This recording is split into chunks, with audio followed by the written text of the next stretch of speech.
Good afternoon, everyone, and it's difficult to think, but 21 years have now passed since this was the British cutting-edge main battle tank, and we go back to the days of the dodgy dossiers of Mission Accomplished and the British advance to Basra, which was in 2003 Operation Telic, spearheaded by the Challenger 2 MBT. Now, the Challenger 2 MBT at that time was heavily upgraded and armoured for that mission.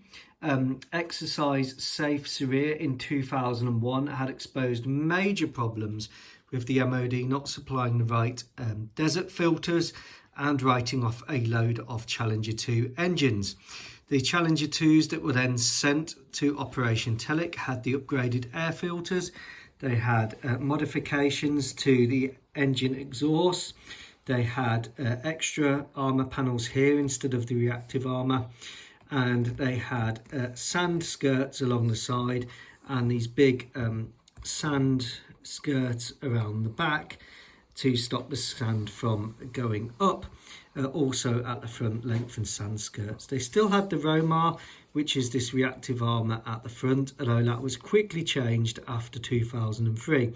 So this is one of the tanks which would have rolled into Basra as the British Army took Basra via a series of incursionary raids, negotiation and fighting what was left of the Iraqi forces. We won't comment what happened after all of that, but safe to say the Challenger 2 was heavily upgraded in 2005 and then again in 2008. Now, the Challenger 2 was a very good tank at the time. Now, everyone has their favourite tanks. Ask someone, a British modeller, and they'll probably say their favourite tank is the Challenger 2. Ask a German modeller and they may say the Leopard 2. If you ask me, you'll get the Merkava for some reason. Survivability, I think. But the Challenger 2 was quite a good tank for its time. The main deficiency of the Challenger is ammunition storage. It's all internal. It's not in a turret bustle. And I won't talk about the exact layout, but that's the main deficiency if you're wondering. The armour itself is very strong. Now, we can compare it to a Challenger 1 from 1991.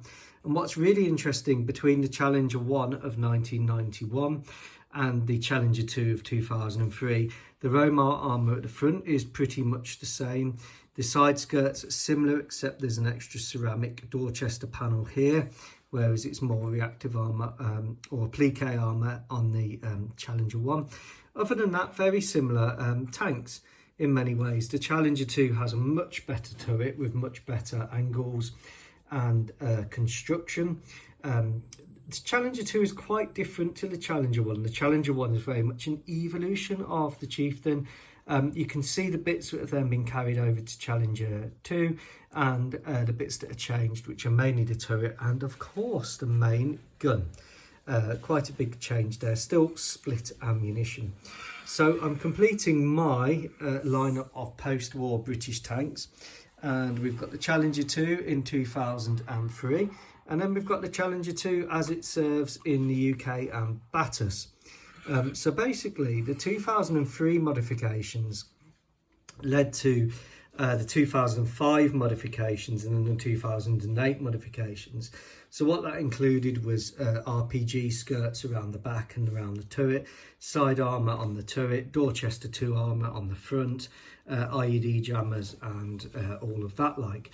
But for UK service, and pretty much as the Challengers were sent to Ukraine, they've been sent without all of this extra side and applique armour. And this is very much the Challenger 2 as it serves today with the UK Armed Forces, although they've changed colour. You do have some theatre entry standard, as it became known, the 2000-2008 modifications, but they are few and far between. So the Challenger 2, really, the oddity is the extra armour in 2003.